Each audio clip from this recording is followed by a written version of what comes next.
most likely won't even count. If they can continue to get good matches for the next 5 matches, then they're good to go. Yeah, that's what I love about this format. No matter what you do, you always have a chance. And I think this game is going to go to Booga and Threats. I don't know why. I just have that feeling. I just have that feeling. Well, we saw there not too many eliminations, I think, in the last game, but managed to survive for a long time. But let's head over to our casters right now. It's back to 11 and Shire for game number 2. Game number 2 is here. The players are already leaving the battle bus, not getting on it. They're already off it. And they are ready to go right back into the swing of things. Yeah, exits, no entrances. The question is, what does EMAD know? Booga Threats called out to win this game. Interesting revelations. And what are the adjustments right now? I'm seeing a few more people at Rumble Ruins, Creaky getting a few more players, so maybe some of the qualifiers switching things up in game 2. Yeah, I think, you know, oftentimes, right, we always have this conversation about, you know, of course it's still early doors, but like, it is just ever more so early doors when you have 18 games of competition. Game 2, you're like, okay, man, like, you know, like, does it even matter kind of thing? But of course it does, because you know, you have to sort of set motion. You can't allow yourself to fall back behind too far. But for sure, game 2, I expect to see much more of the same from game 1 in terms of just, again, people trying to fill things out for the lobby. If you are in a situation where you're contested, you want to try and establish, you know, yourself as a dominant party there. Pablo Wingu, unfortunately, going down here, and his teammate isn't anywhere really in sight. That's Pars that takes him out from afar. So it's not even Pump and Trashy who are right beneath him, dealing that damage. They're gonna hear that Elam though. They're gonna walk around a little bit. So much time to be able to just keep zooming through zone. Look at a few of these early fights breaking down. Not gonna happen this game too fast just yet. Yeah, and I think Pump's one elim probably is an elim onto Bevy's, right? And so Bevy's got cleaned up by him, and then it was a pass to take down Pablo Wingu. So unfortunate for that duo. That's one of the few sort of Osborne contested fights we see. But I'd still be up. Only one player down so far, so could be a thing. I wonder who he took out then. Was it a reboot? Because maybe. I'm silly. He knocked him. He knocked him, but Pars finished him. Respects. And then, okay, makes sense. Makes sense. Fortnite. Battle Royale. Vanyak, Karmi, Epic Whale. Last game, Karmi, Vanyak. Not much to even do at all. I think one of the first teams to be taken down. That was Acorn, just being an absolute powerhouse. Degen says Lucky also once again caught between a rock and a hard place, but they go straight in for a few shots. It's Gentle getting bopped backwards. Shock reacted by another shock. Now they're looking giddy. They're like, okay, we made it off spawn. Oh, what do we do now? Yeah, of course. They didn't get to play our last game, right? So this is game 1 for them, right? This is game 1 for them. Gentle and S-Dark were giving them problems before, so of course Gentle, a very, very well-known player here in the Middle East region. So we're gonna try and rep, not just for Falcons, but for the whole of the Middle East in this competition. Speaking of Middle East players, of course, Satam and Smikey here. They're going back and forth, but once again, you mentioned it last game. Not very familiar with going on that north side. South side for them is where the action was. Kind of just being put on ice cold. A lot of brutal bashing. I feel like it's just all talk. No one actually fights at this POI. Yeah, it can be an awkward spot to fight in. Very awkward spot to fight in. It's sort of like one of these teams is going to establish themselves as a team that captures the flag. And then the other one is sort of just going to leave and look to loot elsewhere a lot of the time. We do see fights happen here sometimes, right? Especially last season, right? We saw a bunch of fighting for over the vaults and whatnot, but yeah, I think that one will be a bit more peaceful throughout the day. Oh, issues right now is we haven't seen them before for Refsguard and Ziandi. They got to mid game pretty easily. Pump and Trash is trying to just switch things up so far here at the stilts. Oh, and a misfire from one of the shockwave grenades does end up costing them about 200 more damage onto their duo collectively. Zandy and Refsguard able to just get away. And these are the fine margins we talk about that can cost you down the line. HP will be reacquired here over time, but Pump and Trashy very much looking more favorable as it stands. Both teams will just look to loot up And again, it's just a bit of posturing towards each other, right? A lot of the time you see that happening where different players are very much warning you. They're not going to fully engage you, but they're warning you and letting you know, look, keep your distance. I think Queasy and Veno were doing that to a duel last game. Yeah, they were doing it to Source last game. Yeah. This time, not going to have that situation. It's about holding your ground more so than keeping your distance. Genjutsu crossing, getting the whole zone. The top left of the map, there actually has a lot of people, a sizable amount of people so far out of zone. Will have to move. We saw Robab also on stage. Confident today. Laid back, got his classic white shirt, just seeing what he wants to do. Yeah, shout out to Robab, man. Of course, Wox as well, playing with him. These guys have a lot of experience playing with each other, so we'll see whether or not it actually translates to much success here. I think another example of a team who, again, maybe aren't quite considered favorites in this competition, but have plenty of firepower. Oh, they can shoot. Right now, what do the winners of Game 1 have in terms of a strat for Game 2? Not going to be instant knock, so they're going to have to fight for a few of these eliminations. Blanca is gone. He got his license. He's ready to drive. He does not want any problems right now. They've just gone to a whole different side of town. Mega City really starting to get populated, though, as a few more duos move in.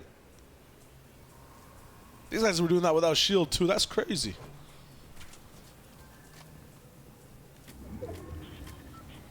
I feel like having this idea of a loadout, like what you want to do, is so important for a bunch of these duos. Not everyone's going to have that Cybertron cannon, but this duo in specific, knowing that they have control of that game after game, it makes them so much more of a threat to everyone else on the server. Yeah, I think you see sort of, you can almost see what people's ideal loadout is. A lot of people have the same sort of loadout. Of course, priority being bunkers. Shockwaves are a huge deal as well, right? Trying to get out dodge as soon as possible. This here, the Cybertron, wow! Hitting both players there. Amar and Reason, big damage being taken. Now they know they actually jump up as well, because so much of those like just naturally occurring walls are already taken down, if not more than halfway taken down. Hero gone. Arrow says to Fahad, "You have failed this city," and just ends up getting that Elan for free. Takes him out, nice and clean. And sub for him as well is just like, I feel like a nice grounding pull almost, right? Every time we see Arrow spinning about, landing good shots, so accurate. Sub's there to make sure he has that HP pool. It's just big chilling. Gentle and S-Dark, I mean, they've been all around the world, it seems like right now. The last time we saw them it was snowing. Now it's a jungle vacation. They're going to see what's good, but over at Rumble Ruins, we do have a knocked body. Over at Brutal, we'll have like 5 different teams rotating in just a second. Who's all the way up at Shady Stilts? You don't have a boat. You got to start running. Oh, look, they might just be looking to play the zone. We see a lot of players do that. This is Lucky and Degen. Again, for them, almost a chance at a first game, right? They played last game, but it didn't quite go too well for them. Is it going well now? You know, they're full right now, but are they eating? Because no elims. 0-0, they got like 4 fights in them. What's going on? Well, usually if you're full, you don't want to eat, right? True. I think they're content with just waiting until their next meal. All right. But the problem is, right, you see where they have to rotate through Rumble Ruins. That next meal is going to be hard to come by. It's true. Because they got a lot of hungry players around them that will very much be looking to take advantage of somebody. Gentle, and that's Dark, waiting around here. And they have a good spot above, but the problem is that there's a lot of trees here for cover, so actual visibility on players could be difficult. The visibility and safety as well is a little bit difficult too. We know there's people inside the zone. We know there's a team below them towards the backside as well. Guys got to be careful. Yeah, you can see both just on either side of the roof, right, and just sort of rotating around. Gentle on one side, Dark on the other. Did I hear "Let's Go Falcons"? Let me hear it. Yeah. It's back. That's actually the reason why I wanted to come back here. Yeah. It was just to hear the "Let's Go Falcons." They got to get louder, though. That's what we need. 18 games, you know? Every game it gets 10 decibels louder. Hey, I can see it. Seti going down in the feed. Interesting, interesting. Canada and Aegis will start to make their move on throughout. You can see Canada very much scouting, looking at the gas station, trying to figure out who's there. Actually taking a while to pick which augment he wants to take as well. Interesting. I feel like for Zerable, a lot of the times people just immediately lock in, know what they want to do, but he's saving up for something. Vert and Quinn also just taking their time. These guys know. They know exactly what's going down. Tayson in the feed as well. So we saw Seti go down a second ago. Tayson following suit. And that's tough because those are two big names, but two names who historically just haven't quite been able to find a winning formula in zero builds. And I think as a fan of Tayson, all of us who are fans of Tayson, we're still waiting for that big LAN performance from him, and it just hasn't quite come. And they're going to have to turn around their fortunes if it is to come anytime soon. And look, if you're Tayson, you got all the fans screaming your name, right? Let's go Falcons non-stop. You know, you got to start to live up for them. Look here at the map as you look closer and closer to that next zone. It's not too far. Very much a similar sort of position. Not many teams are going to have to change up their plans drastically. Yeah. But this is where the ticks start to kind of up themselves. No more being up at stilts. The same team. I don't know why I'm picking on them so much. Still so far north side in the zone. Watch them just win this game. Sabanero just end up moving in. Not going to be focused too much by that team that was on top of the temple. Yeah, but they had to wait a bit. You see, right? Everyone's sort of left now, and they're finally starting to get in. It's taking some time now. Take some HP as well. Refsguard and Ziandi, they've got themselves a vehicle in this game. They're right beneath the Rift Island.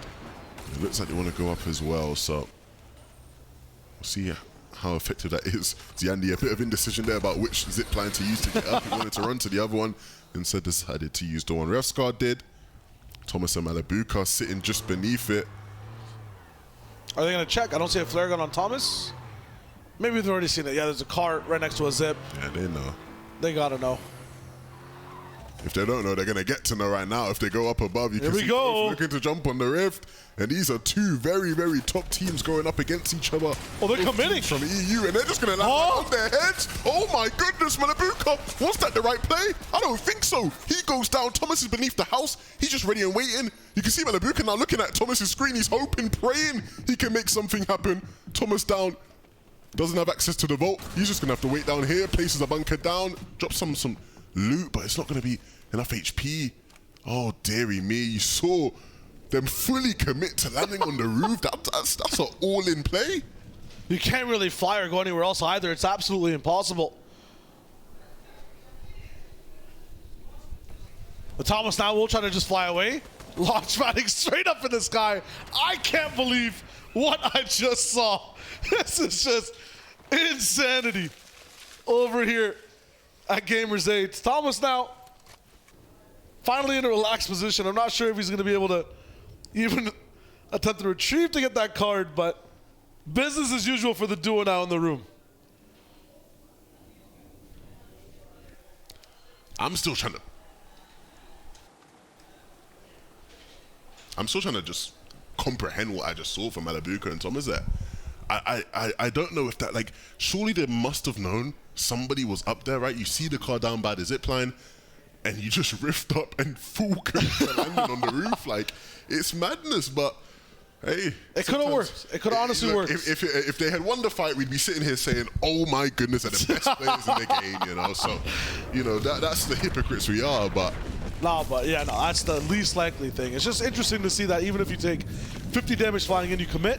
What I do like, though, is when a duo commits, even if it's a mistake, if they're on the same page and they're still there, that's very important. Yes. I think it'd be worse if Malabuka is just flying somewhere else completely and Thomas is committing to the fight, even if he thinks it's a bad decision. Well, that's the one thing I've always respected about Thomas, is that as good of a player as he is, you know, sometimes when you're as good as a player as Thomas, you always expect players to have an ego in that they, you know, think, you know, why are you doing this? Like, they're going to question decisions. Like, Thomas is the kind of player where he will listen to his IGL. Yeah. If you make a call, no matter who, if I'm IGLing Thomas, he will listen to me. You know what I'm saying? Like, he will respect his IGL, and so very much like not going to be questioning that, but maybe he will next time because it didn't quite work out for them. So it's lucky then DJ in the midst of a fight, and a fight that doesn't look like they're going to win. Quinn coming out on top of that one. Vert will be very happy about that. Quinn picking up both limbs, but that was a close call. Both players just all in each other's faces, and those are the kind of battles that can be very hard to call. Who were they still fighting? It felt like there was more shots there. Yeah, it was the shields because of fire on the ground. Yeah, the fireflies or whatever, you know, the bees, sorry, causing them issue. Wasps. The wasps, sorry, yeah, not bees, wasps. Big bees are nice. Bees are nice. Are they? Yeah, they just want to pollinate, oxygen, something. They're very important. Well, whatever it wasn't nice. It was, That's true. That's true. It wasn't very nice. Nima, Cal Gamer, a team we got to watch in the qualifiers yesterday. They won the qualifier yesterday, and so coming in fine form. Gotta fly right by this island that had a cannon event on top of it, so. Yeah. Are you confident about their chances today here in the competition? I feel like they're going to be one of the duos that's just consistent. You know, I talked about Ziandi kind of being that top 3 in people's minds. The performance might be just like a top 3 performance every single time, every single game. If these guys average like a performance that's somewhere to the top 10, top 20 game after game, they could rise up if they have some type of pop-up games, right? So far I haven't seen any crazy mistakes from Nima and Cal Gamer, and that's the important thing. Yeah, and I think they'll be happy regardless. Yeah. You know, as long as you can put up a decent showing. Ooh. Fluger not. Hold up. Flare gun connoisseurs. They actually took off the shields from both Noah and his dual partner Blaster at the same time, just from flare guns. That's tough. That is absolutely tough. They're going to keep going as well, but for some return fire. Oh! Yeah, don't mess with us, Blaster's going to be thinking. We can deal some damage with a cannon ourselves. Well, the problem for Blaster and Noah is like they are now just very much trapped. They can't go that way because Opt is going to be right there. And if they go up the hill, there's another team waiting. If they peek out from behind this bunker, Ziandi's up there. So, like, it's not a good spot to be in right now. Like, they are trapped. The fireworks in Riyadh apparently fly on the 7th of July. Yeah. But there's no celebration here, though, in this game. This is just stress. Stress it is for these players. They all got to move. Ref's guard. Ref's guard. From downtown. From way downtown. Oh, my goodness. Connecting onto Vert. That is crazy. Oh, man. Yom's on paper now. They're just going to have to hope they can get away scotch-free. Hope the angle's too awkward, yeah. Almost saw him. Oh, I can't really make it out from the zone. It's tough. I think they're expecting them maybe to rift up or something. Yeah. Now they're gone, and then off the top, those guys glide away too. I've not seen the scooter at all this season, but this is hilarious with Fluger and Opt.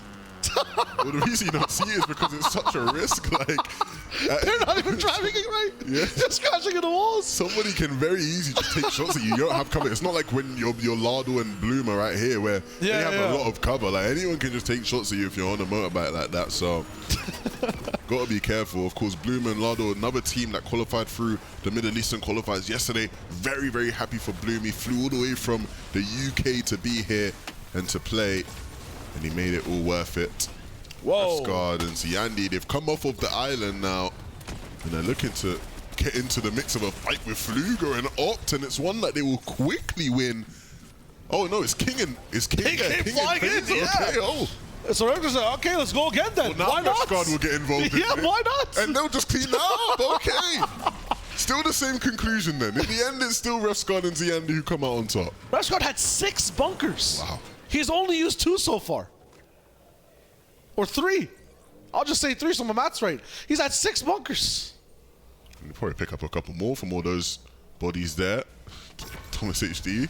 Still alive? Still alive, hiding though. I know the call. I understand the call. Malibuka goes up towards the island, down on purpose, leaves Thomas HD in clutch situation, and then he just wins the clutch for the clip.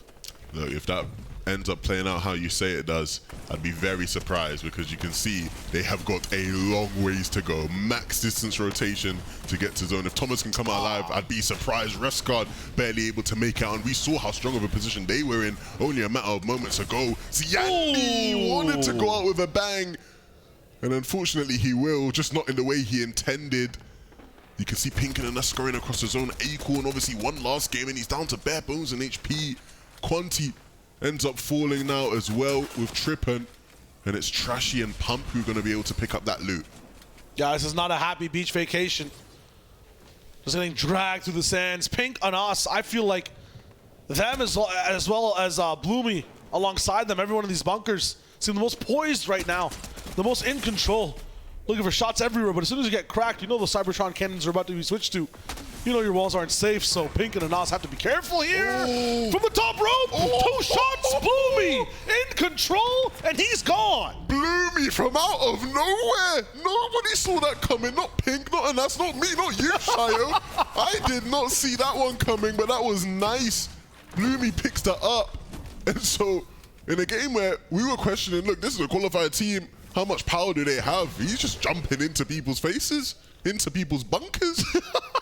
They don't care. And why were they there? They wanted this part of the map first. Map knowledge. You know exactly what's about to come up. It's those houses right behind them. You'll see that zone move. Bloomy, Lardle, we're going to take that first. Big risk though, because anyone could have gone left. Season Blake could have gone left to even just overlook on the hill. They choose to go right. Fighting with Trashy first. A late type rotation with the Shockwaves. So look at the loadout right now. Peak lapel, ... It looks so good with the Shockwaves and the Cybertron cannon. And his aim needs to match up with that as well. A couple shots connected, but he needs to do a bit more. Dart gets taken out here by Queasy and Veno.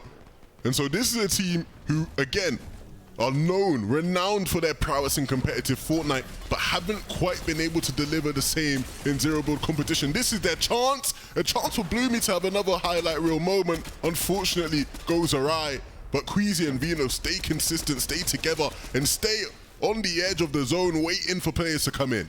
Acorn waiting for the next person to jump in the taxi. This man is doing an old strat we saw way back in the day when we started off no builds. It's one that's always remained. Absolutely. Blake seats in control right now towards the top. Limited in just charges of that Cybertron cannon. They have to be very picky on where they choose to shoot. NPC is actually giving away the location of a few players hiding behind walls. Veno, Queasy on the left, absolutely silent, waiting for their chance to strike. Everyone actually at a standstill. Added to the tally, they have 5 already in this game. And the way these guys are playing so far, it looks like they could get even more. All players on one side of the zone, they're sitting comfortably on the other. They won't have any control as to who goes down right now, but when it comes to final space, this might be it. This might be the last zone. A lot of the time it's zone 9, zone 10 where things just end, but so much HP on all these players. See Blake to the skies. Everyone's shooting him. It's a cross-hatch stitched blanket, and it's not comfortable for these players up in the air. Blake down, can be distracted. Cybertron cannon wrapped around. It's tough for any player to breathe under this water, but bunkers might make it so. 180 from Cayman, he does stop pumping his tracks. If you don't have a bunker, you are in for a rude awakening. Queasy and Veno, though, sit comfortably above the rest, and they close out the game with so many limbs as well. Queasy and Veno, we're used to seeing them winning games, maybe not so far in zero builds, but what a perfect time to start doing it. You thought you were about to see a highlight reel of crazy Shockwaves, big water gameplay. Those guys were the ones making the clip. They chose to say, pause, stop, the game is over. Wow, what a game from those two. And no celebration. They don't even care. It's just like, yeah, we won a game. Look, there's still so many more left. They're used to winning now, and they aren't letting it get in over their heads. Yeah, look at Veno, look at him. You think you don't see him, man. It's not his first land. It's not his first land. He's trying to act ice cold, bro. We know, bro. We see you, bro. We know you're excited, man. It's okay to celebrate. You don't have to be so stoic 24/7, man. It's okay. But big congratulations to those two. Oh man, what a game overall from everyone, I feel like, across the board. Yeah. They were alive. I feel like a few people were still sleeping in that first game, just getting ready, getting awake. This one, everyone just threw everything at the wall. Yeah, but that finish was mad as well. Like finishing in the water there, like everyone having to place their bunkers. Otherwise, it's like you're literally a fish out of water, like just bobbing on the sea level, waiting for people to take shots at you. Like that is real tough. Yeah, I got to see a few more highlights from this game overall, just see what's up for the moment. I mean, everyone else trying so hard. Queasy, Veno asking, should we end the game?